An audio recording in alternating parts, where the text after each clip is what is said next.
2 দিন যাবত এই বিয়ের প্রোগ্রাম নিয়ে ভালোই ব্যস্ত ছিলাম। যাওয়া আসা সবকিছু মিলিয়ে ঘুমটা একদমই হচ্ছিল না। কিন্তু বিয়ের প্রোগ্রাম তো এখনো শেষ হয়েও হয়নি। হ্যালো এভরিওয়ান, আসসালামু আলাইকুম। তো কিভাবে শেষ হয়ে হলো না তাই সামনে বলছি ব্লগে। এখানে হচ্ছে এই তো আমার চেহারার অবস্থা দেখেই বোঝা যাচ্ছে যে আমি কি পরিমাণ ঘুমে আমার পাগল, পাগল অবস্থা।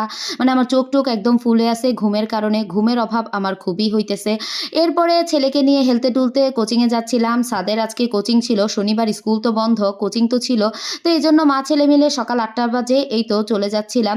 আর আজকে সকালবেলা ওয়েদারটা মানে আমার কাছে অনেক ভাল লাগতেছিল। কারণ হালকা ঠান্ডা ছিল আর রোদও ছিল আর হালকা, হালকা কুয়াশা ছিল। এমন শীতকালটাই না আমার বেশি পছন্দ। আর আমাদের সকালবেলা মা ছেলের একই অবস্থা থাকে। ১ম এ যখন বের হই কথা বলতে ইচ্ছে করে না। পরে আস্তে, আস্তে মুডটা চেঞ্জ হয়ে যায়।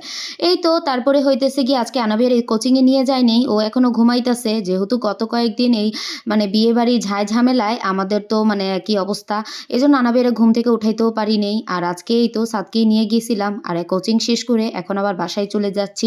যাওয়ার সময় সাদ আমার পিছন, পিছন থাকে আর যখন বাসায় ফেরি তখন ও আমার আগে, আগে হাঁটতে থাকে। কারণ সকালবেলা তো ঘুম থেকে উঠতে ইচ্ছে করে না আর এইজন্যই মুডটা অফ থাকে। আর যখন বাসায় যাই তখন তো একটু খুশিই থাকে। এই তো তারপরে বাসায় আসলাম। আসার পরে সাদ বলতেছে ওকে একটু ঘি দিয়ে মুড়ি দিয়ে মেখে দেওয়ার জন্য। তো আমি এখানে ঘি দিয়ে, মুড়ি দিয়ে, চিনি দিয়ে মেখে দিয়েছিলাম। আর এই যে কাপড়ের পাহাড় এগুলো সব আমার আয়রন করতে হবে। এই জন্যই এখানে এভাবে রেখে দিয়েছি। এগুলো এখন বসে, বসে আয়রন করব। আর এই তো সাদ যে খাচ্ছিল আমিও ২-৩ চামচ খেয়েছি।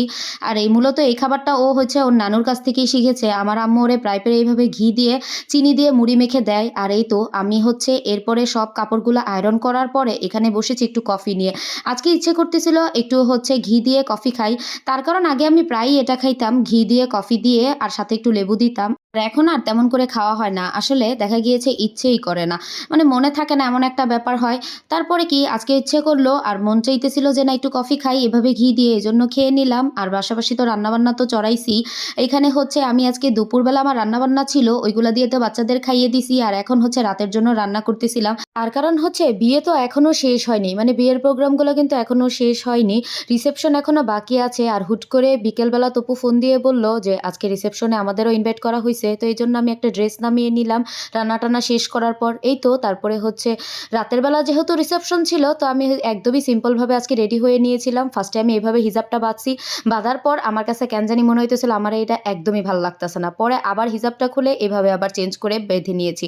আমার কাছে হিজাবটা এভাবে বাঁধলেই ভালো লাগে। অন্য কোনো ওয়েতে যদি আমি পড়ি আমার কাছে মনে হয় আমার ফেসটা একদমই ভালো লাগে না। রিসেপশনে কিন্তু আমি একা যাচ্ছি না, আমার বাকি ফ্রেন্ডেরাও কিন্তু যাবে। ওদের সাথে কথা বলে আমরা ডিসাইড করছি যে আমরা সবাই হচ্ছে রিসেপশনে যাব।